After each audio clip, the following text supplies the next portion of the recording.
हरि ओम. भगवद्गीता बोध योगदास श्री जय गणेश जोशी यांनी केलेले निरूपण. अध्याय 18 मोक्ष संन्यास योग.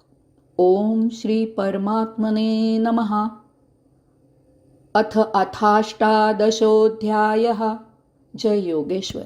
परमात्म्याला नमस्कार. अध्याय 18 श्लोक क्रमांक 10. न दद्वेष्ट कुशलं कर्म कुशले नानुष्यज्यते सतत्व समाधिष्टो मेधावी छिन्न संशयाः. जे अकुशल कर्माचा द्वेष करीत नाहीत आणि कुशल कर्मात आसक्ती ठेवत नाही, तो सात्विक महाबुद्धिवान आणि निसंशयी असतो. सर्वप्रथम कुशल आणि अकुशल हे समजून घ्यायला पाहिजे, कारण कुशल आणि अकुशल यांच्यात अर्थाच्या अनेक छटा आहेत.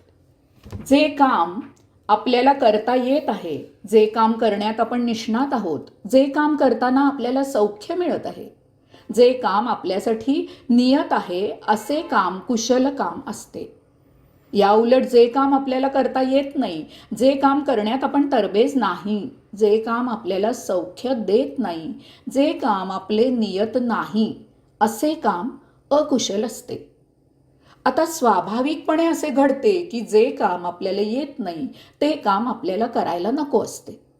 असे काम आपल्यासाठी अकुशल असते. आपण अशा कामाचा तिटकारा करतो, आळस करतो. अशा कामापासून आपल्याला सौख्य मिळत नाही. अशा कामापासून आपल्याला त्रास होतो. काही कामे आपल्या आवडीची असतात, परंतु ती आपली नियत कामे नसतात किंवा ती कामे आपल्याला करायला मिळत नाहीत. त्यामुळे अशी कामे करताना जेव्हा आपण इतरांना पाहतो तेव्हा आपल्या मनात असूया निर्माण होते. यामुळे आपण द्वेष करू लागतो.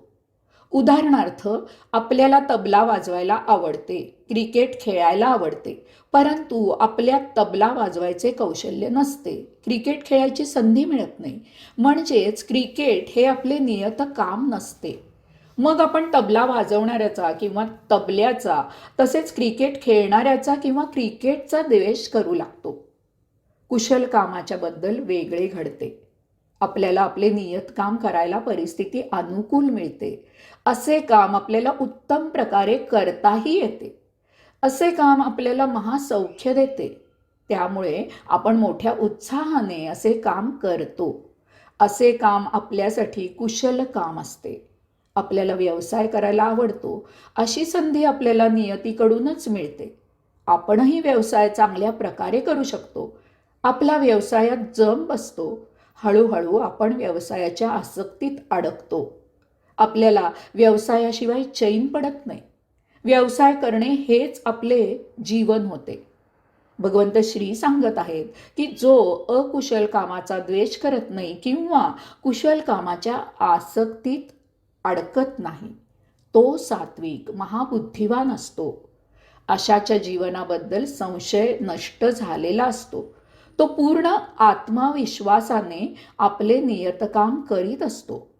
असा मनुष्य अनासक्त राहून आपले नियतकाम करतो. मग ते नियतकाम त्याला आवडत आहे की नाही, किंवा त्या कामात त्याला रस आहे की नाही, किंवा ते काम त्याला सौख्य देत आहे की त्रास देत आहे, अशा कामापासून त्याला फायदा होत आहे की तोटा होत आहे, इत्यादीचा विचार तो करत नाही. तो आपल्या नियत कामात आसक्त होत नाही किंवा तो इतर कामाचा द्वेषही करत नाही. तो आपले नियतकाम करत असतो.